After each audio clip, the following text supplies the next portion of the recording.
नमस्ते विद्यार्थियों, स्वागत है आप सभी का मेरे चैनल पे। तो आज जो है हमारा एक रिक्रूटमेंट वीडियो है। तो एक तरह से ये गुड न्यूज़ भी है किसी के लिए और मतलब गुड न्यूज़ नहीं है कुछ कैंडिडेट्स के लिए। तो गुड न्यूज़ ये है कि ये जो रिक्रूटमेंट वीडियो है ये सिर्फ फीमेल कैंडिडेट्स के लिए है और गुड न्यूज़ नहीं है मेल कैंडिडेट्स के लिए, क्योंकि आप लोगों के लिए ये रिक्रूटमेंट है नहीं। तो आज का जो सेशन है वो एनटीपीसी एग्जीक्यूटिव ट्रेनी के लिए है, फीमेल ग्रेजुएट इंजीनियर्स के लिए।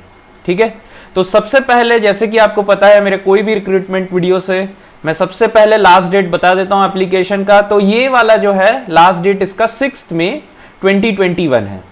सो this is a special recruitment only for female candidates through the GATE 2021। तो आपको engineering executive trainee irrespective of जो भी एनटीपीसी का इस साल गेट के थ्रू आया है, ये अलग से और एक आया हुआ है सिर्फ और सिर्फ हमारे फीमेल कैंडिडेट्स के लिए। ठीक है, फीमेल ग्रेजुएट कैंडिडेट्स। तो चलिए फिर स्टार्ट किया जाए। यहाँ पे क्या क्या हमारा क्वालिफिकेशन है, क्या एलिजिबिलिटी है, थोड़ा देख लेते हैं। तो देखिए ये जो है हमारे ब्रांचेस, सिर्फ 3 ब्रांचेस एलिजिबल है। Electrical, mechanical, electronics and instrumentation को इन्होंने एक ही में क्लब कर दिया है। ठीक है, एक ही में क्लब्ड है।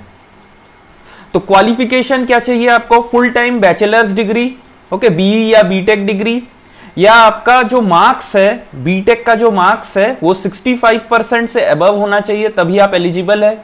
ठीक है, और फाइनल ईयर स्टूडेंट्स भी यहां पे अप्लाई कर सकते हैं। इस चीज को नोट कीजिएगा कि फाइनल ईयर जो फीमेल स्टूडेंट्स है वो भी अप्लाई कर सकते हैं जिन्होंने कि गेट 21 आपका दिया हुआ है।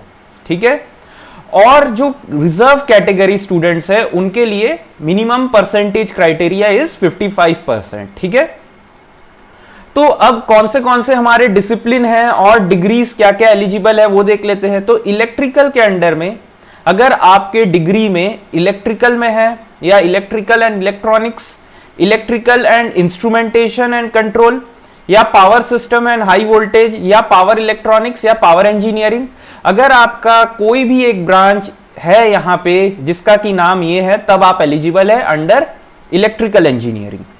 मैकेनिकल इंजीनियरिंग के लिए mechanical, production, industrial engineering, production and industrial, thermal, mechanical and automation and power engineering. ठीक है, इलेक्ट्रॉनिक्स के लिए electronics and telecommunication, electronics and power, power electronics, electronics and communication, electrical and electronics. तो यहां पे power electronics 2 जगह common है, वो एक इलेक्ट्रिकल में भी है, इलेक्ट्रॉनिक्स में भी है। तो देखेंगे दोनों का अलग क्राइटेरिया क्या है।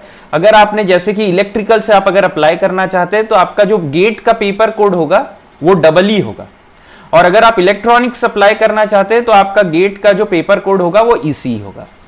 तो इंस्ट्रूमेंटेशन के लिए कौन से अलाइड ब्रांचेस एलिजिबल है? Electronics and instrumentation, instrumentation and control, सिर्फ इलेक्ट्रॉनिक्स, इंस्ट्रूमेंटेशन एंड कंट्रोल। ठीक है, अब एज लिमिट जो है अनरिजर्व कैटेगरी के लिए वो 27 है, अनरिजर्व्ड और ईडब्ल्यूएस के लिए।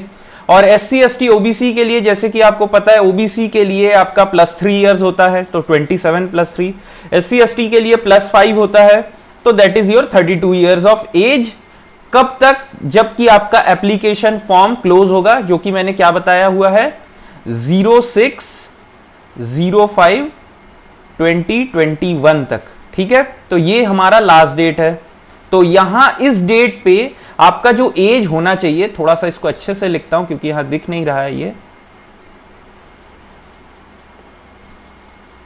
तो आपका जो लास्ट डेट है वो 06/05/21 है। तो आपके इस डेट पे आपका एज जो है लेस देन 27 इयर्स होना चाहिए। ठीक है, आप 27 इयर्स हो सकते हैं एग्जैक्टली, लेकिन अगर आप 27 इयर्स 1 डे भी हो जाते हैं इस दिन पे तो आप एलिजिबल नहीं हैं। अब सिलेक्शन प्रोसीजर क्या है? तो यहां पे कोई भी आपका एग्जाम नहीं है, और डायरेक्ट आपको शॉर्टलिस्ट किया जाएगा गेट के मार्क्स के बेसिस पे, आपके गेट स्कोर पे, और डायरेक्टली आपको इंटरव्यू पे कॉल किया जाएगा। तो देखिए यही चीज लिखा है, candidate must have appeared for GATE 2021, candidate shall be shortlisted for the document verification based on GATE 21 performance from among the candidates who apply against this advertisement in NTPC. Further, offer of appointment will be extended subject to their meeting the advertisement eligibility criteria. Please note that only GATE 21 marks are valid for EET 21 recruitment. तो आप ये भी जान लीजिए सिर्फ gate 21, तो यहां पे इन्होंने कुछ स्पेसिफाई किया नहीं है एक्सप्लिसिटली कि आपका इंटरव्यू होगा कि नहीं। फिर भी मैं आपको बोलूंगा इंटरव्यू होगा ही, क्योंकि ये एक PSU है, तो इंटरव्यू आप एक्सपेक्ट करेंगे ही। नॉर्मल HR राउंड के क्वेश्चंस आपसे पूछे जाएंगे, नॉर्मल HR राउंड हो गए, और आपके थोड़े बहुत टेक्निकल डोमेन से भी ये लोग पूछ सकते हैं, तो इसके लिए आप प्रिपेयर्ड रहिए, इंटरव्यू तो होगा ही, ठीक है। अब देखिए इंजीनियरिंग डिसिप्लिन में ऑलरेडी बात किया हूं, जो इलेक्ट्रिकल से अप्लाई करना चाहते हैं उनका गेट का पेपर कोड डबल ई होना चाहिए। अगर आप मैकेनिकल से अप्लाई करना चाहते हैं तो ME होना चाहिए। अगर आप ECE से करना चाहते हैं तो आपका पेपर कोड ECE होना चाहिए, और IN के लिए मतलब इंस्ट्रूमेंटेशन के लिए IN होना चाहिए, ठीक है।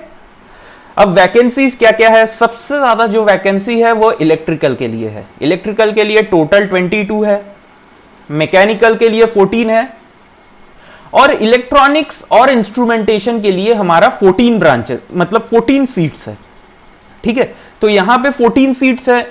अब ये दोनों के लिए है हमारे, है ना, दोनों के लिए 14 है इन टोटल। और अगर कैटेगरी वाइज ब्रेकअप देखेंगे तो ये हमारा दिया हुआ है। अब कंपेंसेशन क्या है, तो आपको प्लेस किया जाएगा E1 ग्रेड पे, ठीक है। E1 ग्रेड का बेसिक जो सैलरी रेंज होता है वो 40,000 से 1,40,000 होता है, बेसिक पे ऑफ 40,000। तो जैसे जैसे आपको प्रमोशन मिलेगा इस कैटेगरी में, आपका सैलरी इसके पास होगा, ठीक है। और अगर प्लेसमेंट का बात किया जाए तो आपका 1 ईयर ट्रेनिंग होगा। 1 ईयर ट्रेनिंग के बाद आपको कोई भी NTPC के प्लांट में आपको शिफ्ट किया जाएगा। साथ ही साथ एक चीज मैं बता देना चाहूंगा, आप अगर एप्लीकेशन फॉर्म भर रहे हैं, इसका मतलब आप यस बोल रहे हैं कि ये आपको नाइट शिफ्ट में भी प्लेस कर सकते। तो ऐसे नहीं कि अगर आप फीमेल कैंडिडेट्स है आपको नाइट शिफ्ट में नहीं जाना पड़ेगा, कभी कभी आपको जाना पड़ेगा, ऐसा नहीं कि हर दिन जाना पड़ेगा, लेकिन जब नेसेसिटी होगा तो आपको भी नाइट शिफ्ट अटेंड करना पड़ेगा, ठीक है। अब रिजर्वेशन एंड रिलैक्सेशन ये सब आप लोग खुद से पढ़ लीजिएगा, इसमें ऐसा कुछ भी नहीं है, ठीक है। एज लिमिट जो भी मैं आपको पहले बोल चुका हूं वही है। और सर्विस एग्रीमेंट बॉन्ड क्या है, आपका सर्विस एग्रीमेंट बॉन्ड है, अगर आप 1 ईयर ट्रेनिंग कंप्लीट कर लेते हैं तो फॉर अनरिजर्व कैटेगरी जो कि हमारा जनरल EWS एंड OBC, अगर आप 3 इयर्स से पहले कंपनी छोड़ देते हैं तो यहाँ पे 3 इयर्स का बॉन्ड है। अगर आप 3 इयर्स से पहले छोड़ते हैं तो आपको 5 लाख रुपीस देना पड़ेगा डिपॉजिट, और अगर आप SC ST PWD कैंडिडेट है तो आपको 2,50,000 देना पड़ेगा, ठीक है। और जो लोग भी सिलेक्टेड होते हैं, फाइनल जो आपका होगा वो आपका मेडिकल सर्टिफिकेट पे होगा। तो आपको NTPC के जो स्पेसिफाइड पैनल में जो हॉस्पिटल है वहां पे जाके आपको आपका फुल चेकअप, बॉडी चेकअप करवाना पड़ेगा। उसके बाद अगर आप वहां से पास होते हैं तो आपको फिर जॉब मिलेगा, ठीक है। अब हाउ टू अप्लाई थोड़ा देख लेते हैं, मतलब सिर्फ फीमेल कैंडिडेट्स ही यहाँ पे अप्लाई करेंगे, मतलब मेल कैंडिडेट्स के साथ थोड़ा सा मतलब ठीक है, आप लोग अपने हिसाब से अप्लाई मत कीजिएगा यहाँ पे, मतलब है ना, चल दिए, मतलब अगर अप्लाई करते तो गलत हो जाएगा। तो सिर्फ फीमेल कैंडिडेट्स को अप्लाई करना है। और वेबसाइट ये वाले ntpc.co.in, या आप डायरेक्टली गूगल में अगर NTPC रिक्रूटमेंट करेंगे तो भी आप डायरेक्टली इसी पेज पे पहुंच जाएंगे, है ना, NTPC रिक्रूटमेंट। और आपको आपका गेट का 2021 रजिस्ट्रेशन नंबर चाहिए होगा। तो गेट का 2021 रजिस्ट्रेशन नंबर आपके एडमिट कार्ड के लेफ्ट साइड पे, टॉप हैंड लेफ्ट साइड पे लिखा हुआ रहेगा, उसी को आपको फिल करना है। उसी के बेसिस पे NTPC को आपका गेट का स्कोर पता चलेगा, ठीक है। और आपको फोटोग्राफ और सिग्नेचर भी अपलोड करना है ऑनलाइन एप्लीकेशन में। तो अगर आपके पास गेट के दौरान आपने जो गेट 21 में जो फॉर्म भरा था वो अगर है तो बेस्ट है, भर दीजिए उसी का जो उसी का जो आपका फोटो और क्या बोलते हैं सिग्नेचर है उसी को अपलोड कर दीजिए। एक बार आप सक्सेसफुली रजिस्टर करेंगे तो आपको यूनिक रजिस्ट्रेशन नंबर मिलेगा, जिससे कि आपको एक रजिस्ट्रेशन स्लिप पे यूनिक रजिस्ट्रेशन नंबर मिलेगा। तो इसका एक आप लोग सॉफ्ट कॉपी बना के सेव कर लीजिएगा। और ध्यान रहे कि आपका गेट का 2021 का जो रजिस्ट्रेशन नंबर है उसको बहुत अच्छे से आप लोग फिल कीजिए, ठीक है, कोई गलत मत फिल कीजिएगा। आपका नाम भी बहुत अच्छे से आप फिल कीजिएगा, जो कि आपके गेट के एडमिट कार्ड पे लिखा है एग्जैक्टली वही नाम फिल कीजिएगा। अब अगर कुछ जनरल इंफॉर्मेशन एंड इंस्ट्रक्शन, तो ये तो सभी को पता है, इंडियन नेशनली एलिजिबल है। Candidate should ensure that that she fulfills the eligibility criteria and other norms mentioned in the advertisement. All qualification आपके जो भी आपका मार्कशीट है बीटेक का वो AICTE अप्रूव्ड होना चाहिए आपका कॉलेज। एज लिमिट के लिए मैंने पहले ही बोल दिया है आपको कैसे कैलकुलेट करना है। और आपका ईमेल आईडी और फोन नंबर जो है, ईमेल आईडी फोन नंबर वो आपका चेंज नहीं होना चाहिए till the recruitment process is over. तो ये सब छोटे छोटे चीज़ों का आपको ध्यान रखना है।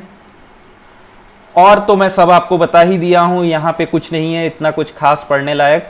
तो एप्लीकेशन फॉर्म जो है वो 16 तारीख को स्टार्ट हुआ था इस महीने के 16th of April and it will be ending on 6th of May 2021. So this I have already instructed you people कि आप लोग 6th of May को ये फॉर्म हमारा एंड होगा। तो मेरा सबसे आपसे बड़ा एक रिक्वेस्ट है कि अगर आप लोग फॉर्म इस वाले रिक्रूटमेंट के लिए अगर आप एलिजिबल है तो कोई फॉर्म का एप्लीकेशन फीस तो है नहीं, नो एप्लीकेशन फीस। तो आप लोग जितना जल्दी हो सके पॉसिबल है भर दीजिए, मतलब फीमेल कैंडिडेट्स। अच्छा ये हमारा क्या बोलते हैं एक रिक्रूटमेंट ड्राइव है और एक अच्छा इनिशिएटिव है, मतलब है ना, एक बहुत अच्छा इनिशिएटिव है कि कंपनी में हमारा मेल टू फीमेल रेशियो को बढ़ाने के लिए, क्योंकि NTPC हुआ या BHEL जो भी हैवी पावर इंडस्ट्रीज है वहां पे मेल टू फीमेल रेशियो थोड़ा कम होता है ना, कंपैरेटिवली कम होता है कंपेयर टू IT सेक्टर। तो ये एक बहुत ही मतलब एक महारत्न कंपनी से ये सबसे पहला इनिशिएटिव मैं देख रहा हूं जहां पे कि स्पेशली एक फीमेल कैंडिडेट्स के लिए ये रिक्रूटमेंट आया हुआ है। तो मेरे जितने भी फीमेल बहन लोग हैं मैं उन लोगों से रिक्वेस्ट करूंगा कि आप लोग प्लीज इस फॉर्म को भर दीजिए, क्योंकि कोई एप्लीकेशन फीस है नहीं, ठीक है, आप लोग भर दीजिए। और अगर मैं आप लोगों से पूछूं मतलब बताऊं कि गेट स्कोर क्या होना चाहिए, तो मेरे हिसाब से मेरे को लगता है इलेक्ट्रिकल में अगर आप लोगों का गेट स्कोर मोर देन 700 है तो एक आपका चांस बन सकता है। मैकेनिकल में भी मेरे को लगता है अगर आपका मोर देन 750 है, मैकेनिकल में देखिए मैं श्योर शॉर्ट कमेंट नहीं कर सकता हूं, है ना, क्योंकि मैं मैकेनिकल से तो हूं नहीं। तो इलेक्ट्रॉनिक्स के लिए भी मैं 750 ही कोट करूंगा और IN के लिए भी मैं 700 के आसपास बोलूंगा। अगर आप 700 प्लस है तो आप लोग प्लीज अप्लाई कर दीजिए इसके लिए, है ना। 650 वाले भी कर सकते हैं, ऐसा नहीं है कि सिर्फ 700। मैं बोलूंगा आप लोग बस अप्लाई कर दीजिए, ठीक है, कोई एप्लीकेशन फीस तो है नहीं। तो फिर अगर आप लोगों को ये हमारा सेशन अच्छा लगे तो प्लीज इसको शेयर कर दीजिए आपके फ्रेंड्स के साथ और मेरे चैनल को प्लीज सब्सक्राइब कर दीजिए, इससे मेरा चैनल थोड़ा ग्रो हो जाएगा, ठीक है। तो चलिए फिर मिलते हैं नेक्स्ट रिक्रूटमेंट सेशन में।